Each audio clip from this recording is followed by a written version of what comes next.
दोस्तों नमस्कार, आदाब, सत श्री अकाल। उर्मिलेश संवाद के इस कार्यक्रम में आपका बहुत-बहुत स्वागत है। मैं हूं उर्मिलेश। आ, दोस्तों, लड़ाई-भिड़ाई के इस दौर में जो भारत और पाकिस्तान के बीच चली और युद्ध विराम हुआ, मतलब सीज़ फायर हुआ, उसके बाद अब कंट्रोवर्सी चल रही है तरह-तरह की। तो आपको ये या हमको ये नहीं समझना है कि जो हमारी चुनावी राजनीति है, हमारे राजनीतिक दलों की गतिविधियाँ हैं, वो खत्म हो गई हैं। बिल्कुल नहीं, वो बिल्कुल स्थगित नहीं हुई हैं। सब अपने-अपने ढंग से काम कर रहे हैं। यहाँ तक कि चुनाव की तैयारी भी कर रहे हैं। कभी आपने देखा होगा कि पहलगाम आतंकी हमले के कुछ ही समय के बाद और फिर इसके और कुछ दिनों के बाद लगातार राजनीतिक नेताओं के कार्यक्रम जो है अलग-अलग क्षेत्रों में लगे हुए थे।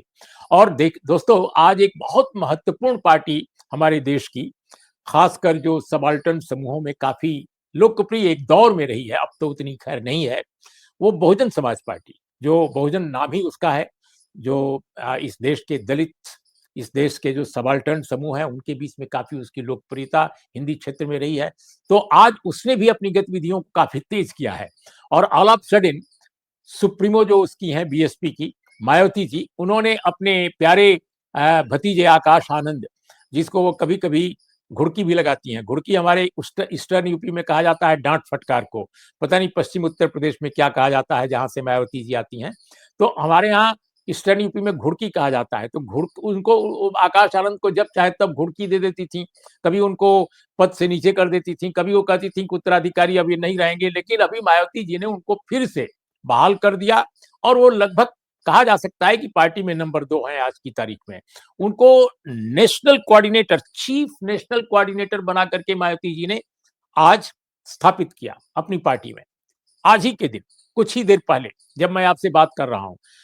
अब मैंने देखा कि जब मैं देख रहा था उनकी प्रेस कॉन्फ्रेंस मायावती जी की, इस बार मायावती जी ने लखनऊ में ये सब नहीं किया, दिल्ली में आकर किया और कोई मीटिंग थी पार्टी के नेताओं की। तो मैंने देखा कि बहुत सारे नेता उनके साथ आ रहे थे और फिर आकाश आनंद भी पीछे-पीछे आ रहे थे। अपने सतीश जी भी थे, जो बहुत बड़े वकील हैं और मायावती जी के बहुत बड़े सलाहकार माने जाते हैं, पार्टी के राज्यसभा में नेता हुआ करते थे। तो सतीश चंद्र मिश्रा जी भी थे और फिर अनाउंस किया मायावती जी ने कि अब आकाश आनंद जो है चीफ नेशनल कोऑर्डिनेटर रहेंगे और वो जो खबरें आ रही हैं, पता ये चला है कि पार्टी जो है उनको इलेक्शंस में कैंपेन करने के लिए उनका काफ़ी सक्रिय उनकी भूमिका रहेगी। कुल मिलाकर इलेक्शन इस वक़्त अगर देखा जाए, तो इलेक्शन सबसे पहले कहाँ है? सबसे पहले इलेक्शन दोस्तों बिहार में है। अब उत्तर प्रदेश में तो अभी है नहीं, जहाँ बीएसपी काफ़ी ताकतवर मानी जाती है और बिहार में उतनी ताकतवर नहीं है कि वो अपने से सरकार बना ले या कोई बहुत महत्वपूर्ण उसकी भूमिका हो जाए। लेकिन वो कई बार जो महत्वपूर्ण भूमिका में चुनाव लड़ते हैं बिहार में, उनके बीच के समीकरणों को उलट-पुलट करने में थोड़ा बहुत मददगार हो सकती है। यानी किसी का उलट देती है, किसी का पलट देती है, किसी को फायदा पहुंचा देती है, किसी को फायदा जिसके नुकसान कर देती है।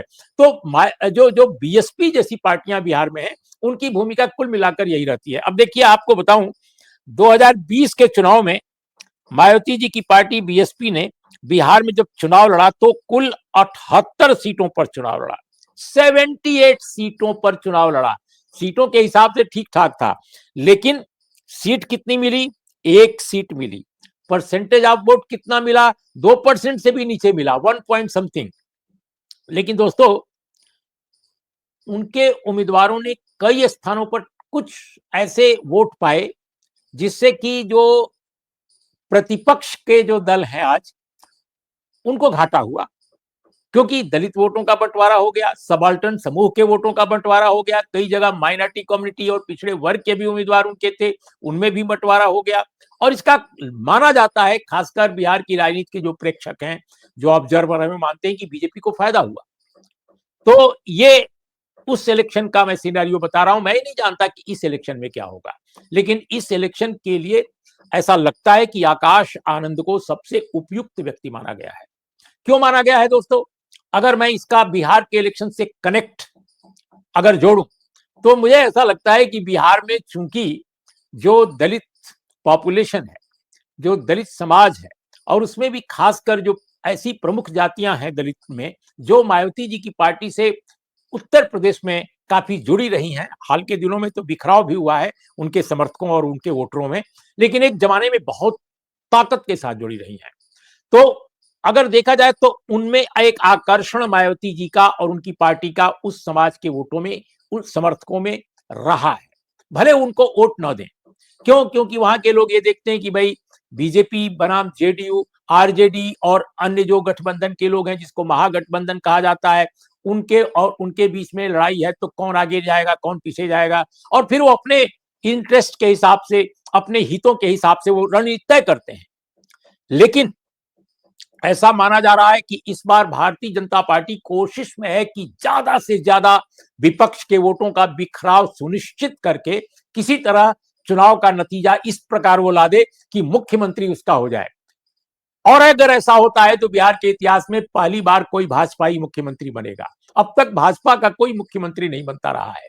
भाजपा भले सीटें जीत जाती थी ठीक ठाक, लेकिन चुनाव के बाद उसको नीतीश कुमार को मुख्यमंत्री बनाना ही पड़ता था। इस बार भी बनाना पड़ा जब वो आरजेडी से हट गए थे। तो दोस्तों, आपको अगर मैं बताऊं कि 2020 का जो चुनाव था, यानी 2025 में जो होने वाला चुनाव है नवंबर महीने में, इसके पहले 5 साल पहले का जो चुनाव, उसमें आरजेडी को कितनी सीटें मिली थी? 75। बीजेपी को कितनी मिली थी? 74। जेडीयू को 43 सीट ही मिली थी, ओनली 43। लेकिन नीतीश कुमार को बनाना पड़ा, क्योंकि नीतीश कुमार के बगैर सरकार बन ही नहीं सकती थी। और नीतीश कुमार की भले सीटें कम थी, लेकिन बीजेपी को मजबूरन बनाना पड़ा। हाँ, ये 2 उप मुख्यमंत्री जरूर रख दिए गए बीजेपी के, 2 उप मुख्यमंत्री उनके थे बीजेपी के, लेकिन मुख्यमंत्री एक ही था और वो थे नीतीश कुमार। बीजेपी को सीट नहीं मिली। तो इस चुनाव में ऐसा माना जा रहा है कि बहुत सारी पॉलिटिकल पार्टी चुनाव लड़ने जा रही हैं। अब प्रशांत किशोर की एक पार्टी है, प्रशांत किशोर की जो पार्टी है उसके साथ अभी सुना मैंने कि आरसीपी सिंह जो थे, जेडीयू के राष्ट्रीय अध्यक्ष हुआ करते थे, नीतीश कुमार जी ने उनको अध्यक्ष बना दिया था एक बार, और वो नीतीश कुमार जी के ही कारण राजनीति में आए थे। फॉर्मर आईएएस अफसर थे, मेरे परिचित भी हैं, जेएनयू में संभवतः वो पढ़ते थे एक जमाने में। तो अच्छे आदमी हैं, पढ़े लिखे आदमी हैं, वो अफसर रहे हैं, प्रशासनिक सेवा के हैं, लेकिन अभी वो राजनीति में थे, मंत्री भी बन गए थे केंद्र में। इससे कुछ नाराजगी भी पार्टी में हुई थी। तो अब उनकी पार्टी जो है, और वो बीजेपी के काफी नजदीक माने जाते रहे हैं, काफी नजदीक, उनकी पार्टी अचानक प्रशांत किशोर की पार्टी में आज मर्ज कर गई। आज ही एक तरफ मायावती जी का ये डिक्लेरेशन होता है और दूसरी तरफ प्रशांत किशोर की पार्टी में उनकी पार्टी मर्ज करती है। अब दोनों पार्टियां छोटी छोटी हैं, लेकिन मर्जर है, तो मर्जर अगर है, विलय अगर है, तो कुछ तो करामात करेंगी वो चुनाव में, ऐसा तो नहीं है कि नहीं करेंगी। तो अपने ढंग से बहुत सारे छोटे छोटे दल जो बिहार में बने हैं, और कुछ जो पहले से राष्ट्रीय स्तर पर हैं और अलग अलग राज्यों में भले हैं, लेकिन उनकी बिहार में उतनी बड़ी राजनीतिक हैसियत भले न हो, लेकिन वो भी अपने अपने ढंग से करामात कर सकते हैं।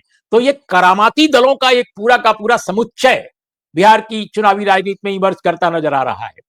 और मैं सुन रहा था तेजस्वी यादव का बयान, जो विपक्ष के नेता हैं, वो कह रहे हैं कि सभी जानते हैं कि प्रशांत किशोर की पार्टी में जो आरसीपी सिंह का विलय हुआ है उनकी पार्टी का, उसका क्या मतलब है और दोनों किसके साथ रहे हैं, और आज जब मर्ज मर्ज कर रहा है पार्टी दोनों का, तो इसका चुनाव के समीकरणों में क्या असर डालने की कोशिश की गई है। कुछ इस तरह की बात उन्होंने कही। दोस्तों, मैं और लोगों के बारे में नहीं जानता, लेकिन मायावती जी का जो आज का जो फैसला है बहुत महत्वपूर्ण है। अच्छी बात इसका यही है, इस फैसले का एक पॉजिटिव जो बात है, कि आकाश आनंद जैसे एक युवा बीएसपी नेता, जिसको बार बार मायावती जी बाहर लाती थी मैदान में और फिर उसको डाउन करती थी, पता नहीं कौन सा प्रेशर था, किस पार्टी का प्रेशर था। एक बार चुनाव के दौरान उनको बाहर कर दिया गया था प्रचार से और कहा गया था कि अब आप नहीं बोलेंगे। जरूर कोई नाराज था उनके बोलने से, क्योंकि वो जो बोल रहे थे उस चुनाव में बहुत अच्छा बोल रहे थे। अगर राजनीतिक तौर पे देखा जाए, बीएसपी के स्टैंड के हिसाब से देखा जाए, बहुजन समाज पार्टी और कांशी राम जी के सपने और उनके जो विचार थे, जो उनके दर्शन था, उनका चिंतन जो था, अगर उसकी रोशनी में देखा जाए तो आकाश आनंद उस चुनाव में बिल्कुल सही बोल रहे थे। और ये बात लोकसभा चुनाव की है। लेकिन दोस्तों, न जाने क्या हुआ कि उत्तर प्रदेश के एक चुनाव क्षेत्र में गए, संभवतः सीतापुर का वो इलाका था, और उनके भाषण के, ओजस्वी भाषण के बाद जहां उन्होंने पूरा अम्बेडकरवाद की रोशनी में भाषण देना शुरू किया और मनुवादी शक्तियों ये वो तमाम भाषण जो बोला, जो कोई भी बीएसपी का ट्रेडिशनल नेता अपने अंदाज में बोलता रहा है। तो इसके बाद जब वो लौट कर आए तो बहुजन समाज पार्टी की अध्यक्षा बहुत नाराज हुई और उन्होंने उनको अगले दिन या कुछ दिन के बाद उनको पार्टी से एक तरह से बिल्कुल बैठा दिया पार्टी में, और उनके बाद के दिनों में देखा जाता है कि उनका पद वगैरह भी छीन लिया गया। इसी तरह से बीच में एक और घटनाक्रम हुआ। उनके जो फादर इन लॉ हैं, उनका नाम है अशोक सिद्धार्थ। पहले ये बीएसपी के बहुत महत्वपूर्ण व्यक्ति थे, पार्लियामेंट में भी थे, राज्यसभा में संभवतः। लेकिन कुछ परिवार में ऐसा टेंशन हुआ कि जिसकी वजह से आकाश आनंद को पर भी इसका इसका एक तरह से खमियाजा उनको भुगतना पड़ा और वो मायावती जी की नजरों में गिर गए। फिर बाद में उन्होंने मायावती जी से माफी मांगी और उन्होंने सोशल मीडिया पर माफी मांगी आकाश आनंद ने, और ये भी कहा गया कि वो अपने ससुर यानी अपने फादर इन लॉ और अपने ससुराल की फैमिली के प्रभाव में अब नहीं है, और उनको उनकी वापसी की बात शुरू हो गई और आज उनकी पूर्ण वापसी हुई है। तो पूर्ण वापसी हुई है, ये तो पॉजिटिव है। पॉजिटिव इसलिए है कि एक नौजवान जो पढ़ा लिखा है, विदेश में भी पढ़ा है, देश में भी पढ़ा है, समझदारी बहुत अच्छी है और उनके ऊपर कोई गंभीर आरोप नहीं है, आरोप हो भी नहीं सकता क्योंकि वो सरकार में कभी नहीं रहे हैं, तो किसी से डरने की भी कोई उनकी बात नहीं है। तो ऐसे नेता को अगर बीएसपी की कमान दी जाए तो मैं समझता हूं कि जो डूबती हुई बीएसपी है उसको बाहर ला देगा, निश्चित रूप से बाहर ला देगा, बशर्ते कि उनको कोई दबाव उन पर न डाले। तो ये मैं पॉजिटिव मानता हूं आकाश आनंद के बारे में जो फैसला हुआ है। अब इसका एक जो दूसरा पहलू है जिसके बारे में पॉजिटिव निगेटिव मैं नहीं कह रहा हूं, इसको मैं प्रश्नवाचक कह रहा हूं। प्रश्नवाचक कि भाई अब मायावती जी को परेशानी क्या है कि चंद्रशेखर रावण भी उभर के आ गए हैं। उन्होंने नगीना से चुनाव जीता और बड़े अच्छे ढंग से चुनाव जीता, 5 लाख कुछ हजार वोट मिला उनको। मेरा भी असेसमेंट उनके बारे में गलत हो गया, मुझे लगा कि सपा और उनके बीच में लड़ाई बहुत तेज हो जाएगी और बीजेपी भी इस बीच में है तो हो सकता है बीजेपी निकाल ले जाए, लेकिन न जाने चुनाव का पर्दे के पीछे का क्या गणित था मैं नहीं जानता, और वो चंद्रशेखर रावण को बहुत वोट मिल गए और वो चुनाव जीत गए। और चुनाव जीते तो अब आपको बताऊं उनको 5,12,000 वोट मिला था। बीजेपी के ओम कुमार साहब जो एमएलए थे वहां, उन्हीं को लोकसभा में चुनाव लड़ाया था बीजेपी ने, उनको 3 लाख कुछ हजार 61,000 वोट मिला। समाजवादी पार्टी के जो उम्मीदवार थे, जज साहब, जज रिटायर्ड नहीं, इस्तीफा देकर लड़ रहे थे, वो जज हुआ करते थे पहले, उनको मात्र 1,23,074 वोट मिले थे जो रिकॉर्ड में है। तो ऐसी स्थिति में दोस्तों क्या हुआ कि रावण साहब जीत गए, बीएसपी को तो इतने बुरे वोट मिले, बीएसपी को मिला 13,272 संभवतः रिकॉर्ड में दिखा रहा है, तो इतना कम वोट मिला। तो अब मायावती जी के सामने उसी के बाद से लोकसभा चुनाव में जो उनका सितारा डूबा इस बार के, तो अब उनके सामने तिहरा संकट है। तिहरा संकट यह है कि समाजवादी पार्टी की तरफ भी दलित समाज का एक सेक्शन जा रहा है। अखिलेश यादव में वो अपने लिए संभावना तलाश रहा है कि यही आदमी बीजेपी के साथ लड़ सकता है, खासकर उत्तर प्रदेश के मैदान में। मायावती जी लड़ती हुई नहीं दिखती हैं। और दूसरा सेक्शन, एक छोटा सेक्शन है जो बीजेपी की तरफ जा रहा है, खासकर वाल्मीकि समाज है, अन्य समाज हैं, उनका आगरा से लेकर कानपुर के इलाके में इस तरह के समाजों के लोग हैं, तो वो बीजेपी की तरफ मुखातिब है, दलित समाज का एक हिस्सा। और एक हिस्सा और है जो एक जमाने में कांग्रेस का वोट बैंक हुआ करता था, वो राहुल गांधी की नई सामाजिक जो न्याय की एक राजनीति है उससे प्रभावित है। तो उत्तर प्रदेश में भी चैलेंज कम नहीं है, एक तरफ चंद्रशेखर जी से हैं, दूसरी तरफ अखिलेश जी और फिर बीजेपी और कांग्रेस पार्टी से। अब ऐसे में मायावती जी ने इनको, आकाश आनंद को फिर से जिम्मेदारी दी है। अब देखना है कि वो क्या करते हैं, लेकिन जो इमीडिएट जो मामला दिखाई दे रहा है वो बिहार का है और बिहार में उनका कोई स्टेक नहीं है, मायावती जी का, माफ कीजिएगा, कोई स्टेक नहीं है। एक सीट उनको मिली थी 78 सीटों पर लड़ने पर और 1.5 के आसपास या इस तरह के कुछ वोट उनको मिले थे परसेंटेज, जबकि बहुत सारी पार्टियां वहां क्षेत्रीय पार्टियां हैं जो उनसे बहुत कम सीटों को पाकर बहुत अच्छा परसेंटेज ऑफ वोट उनको मिला था। अब जैसे उदाहरण के तौर पे एक पार्टी है वहां सीपीआई में लिबरेशन, वो 19 सीट पर केवल लड़ी थी, 19, और उसको चुनाव में जीत मिली कितनी थी, 12, 19 में 12, परसेंटेज ऑफ वोट कितना था, 3.2, बीएसपी से भी ज्यादा, स्ट्राइक रेट सबसे अधिक था।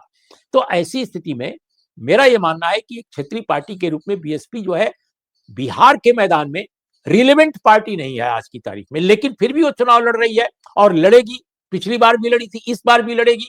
अभी बीएसपी के एक नेता से मेरी बात हो रही थी वो बिहार में, तो वो भी बोल रहे थे कि नहीं हम लोग लड़ेंगे। लेकिन सवाल इस बात का है कि मुझे ऐसा लग रहा है कि आकाश आनंद को अभी इसलिए शामिल किया गया है कि चूंकि बिहार का चुनाव प्रचार अब शुरू हो गया है, प्रधानमंत्री भी जाते हैं, अभी एक बार जा चुके हैं, फिर जा रहे हैं 30 तारीख को संभवतः। इसके अलावा राहुल गांधी कई बार जा चुके हैं, तेजस्वी यादव तो वही हैं, नीतीश कुमार जी वही हैं, उनकी पार्टी की ओर से भी लोग लगे हुए हैं जो नौजवान लोग हैं।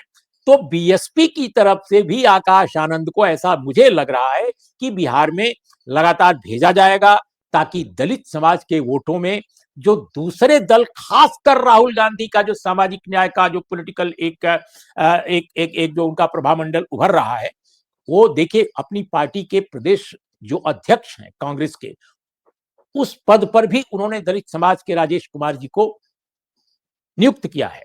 और वो दिलकेश्वर राम जी के बेटे हैं। दिलकेश्वर राम जी औरंगाबाद के हुआ करते थे। जब मैं नवभारत टाइम्स में काम करता था पटना में, तो दिलकेश्वर राम जी मंत्री थे और बहुत ही मृदु स्वभाव के थे, बड़े मीठे स्वभाव के व्यक्ति थे, सबके साथ सहज ढंग से रहते थे और मिलते जुलते बहुत थे, मिलनसार व्यक्ति थे। तो दिलकेश्वर राम जी के पुत्र, अगर मैं गलत नहीं हूं, बिल्कुल उनके बेटे ही हैं ये, और वो अभी प्रदेश के अध्यक्ष बने हैं।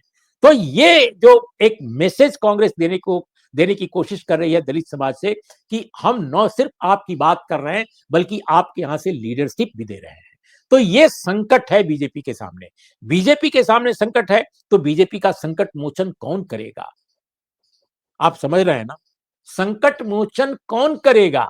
अपने तो वो कर नहीं सकती, तो बहुत सारे मित्र हैं, बहुत सारे मित्र हैं और राजनीति में मित्रता चलती है। अब इसमें कौन मित्र बनेगा, कौन नहीं बनेगा, ये भविष्य बताएगा। लेकिन मुझे ऐसा लगता है कि आकाश आनंद के तूफानी राजनीतिक दौरों से बिहार में बीएसपी को महत्व तो मिल सकता है थोड़ा बहुत, और इससे जो दलित वोटों का विभाजन होगा, वो बिहार की राजनीति के जो महापंडित हैं, समझदार लोग हैं, वो बता पाएंगे अच्छी तरह कुछ दिन के बाद कि उसका घाटा किसको होगा, किसका फायदा होगा। तो ये मेरे को कुल मिलाकर अभी लग रहा है। और फिर इसके बाद उत्तर प्रदेश का चुनाव है, पंजाब का चुनाव है, तमिलनाडु का चुनाव है, बंगाल का चुनाव है। अब चूंकि भले ही बीएसपी की स्थिति राष्ट्रीय स्तर पर मजबूत नहीं है, लेकिन अपने आप को तो राष्ट्रीय फलक की पार्टी मानती है, वो हर जगह चुनाव में उतर जाती है। अभी हरियाणा में देखा ही आपने, उसने कितना उनका अलायंस भी बन गया था एक पार्टी के साथ। तो कुल मिलाकर बीएसपी जो है अगले कुछ विधानसभाई चुनाव में अच्छी खासी सीटों पर लड़ेगी, भले ही उसके नतीजे जो भी आवे।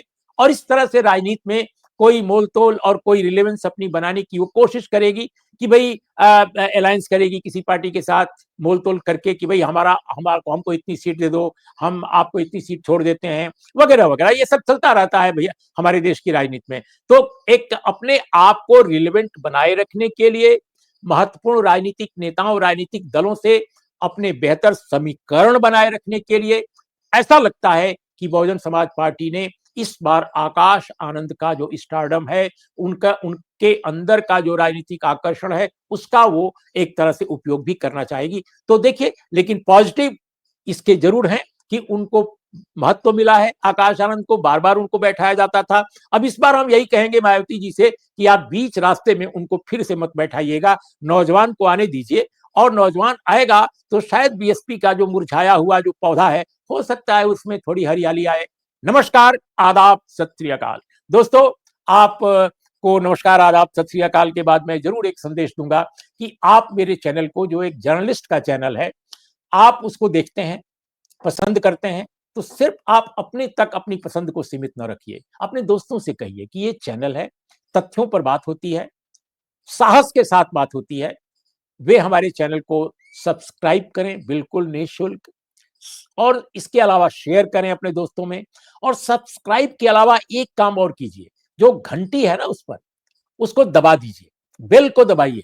उससे आपको नोटिफिकेशन मिलेगा कि उर्मिलेश कब आ रहा है बोलने और अगली बार कब आएगा, तो ये सब आपको पता चलेगा। तो ये एक जरूरी सूचना के साथ फिर आपका नमस्कार।